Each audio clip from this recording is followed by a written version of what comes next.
Wall Street's quiet this Monday for the holiday, yet your money is still being put into play by those around the world who hold the very essence of your future in their oft-times grimy, cash-covered hands.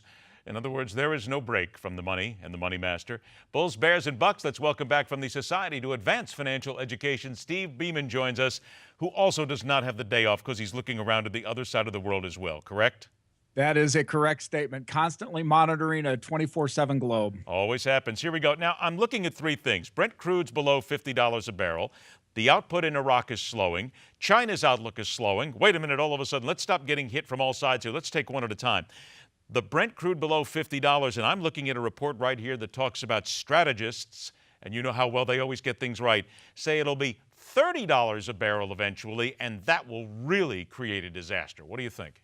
Well, I would take the 30 with a grain of salt. But as you and I have talked so frequently, this price decline is a double-edged sword. For those of us in America who are the consumers, it's a terrific boom for the consumer economy.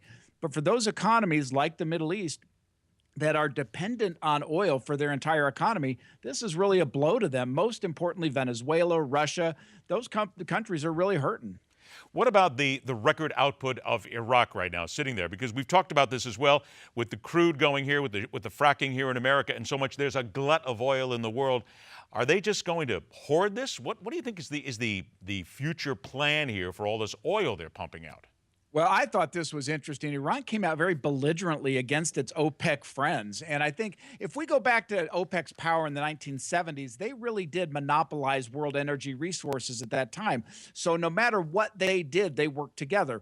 Now you're starting to see a fragmentation of OPEC where it's a little bit every man for himself. And Iran has come out very belligerently saying we can run this down to $25 and still survive as an economy, without regard for what their neighbors might be able to do. So this could begin to show a bit of a split in OPEC, which would only be a good thing. Is this a power play, you think? And would Iraq have enough on their side to actually create enough of a power play against the Saudis, for instance? It is a power play, but I don't think compared to the Saudis, they really can. I think you've got a situation in Iran, where they're running against sanctions from the U.S. and the Western world that are hurting them. They're trying to just throw a little bit of their muscle around saying, hey, pay attention to us or we're going to do this to you. I don't think it's going to hurt Saudi Arabia at all. It's really hurting Venezuela and Russia. Third part of that is down to China because we're showing an 8% drop in the stock market here with some irregularities going on. All right, how does that 8% drop then eventually work its way over to America, if indeed it does? Well, there's two things, and you and I have spoken on the program about the slowdown in the Chinese economy from its really incredible 10% growth rates down to around 7%, and that's just a natural slowdown. What happened in the 8% drop is that Chinese regulators went in and reduced some of the leverage that the market makers were using to invest in stocks. That reduction in leverage caused there to be a sell-off, which is that 8%.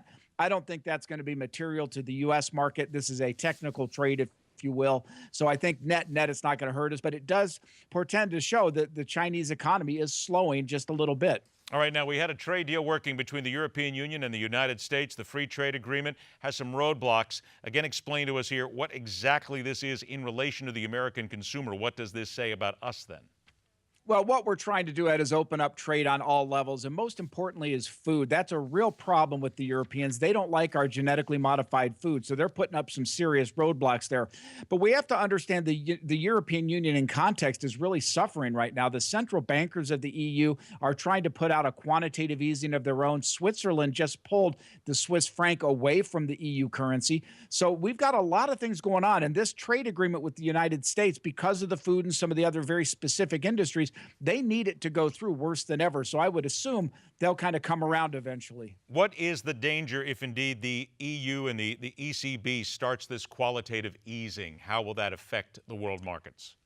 Well, I had a discussion just yesterday with a friend of mine who's a long-term trader in the markets. He's been around the world quite a few times, and he's looking at this, and I tend to agree that we could see a period of very stagnant economies around the world, very similar to what Japan went through with their lost decade.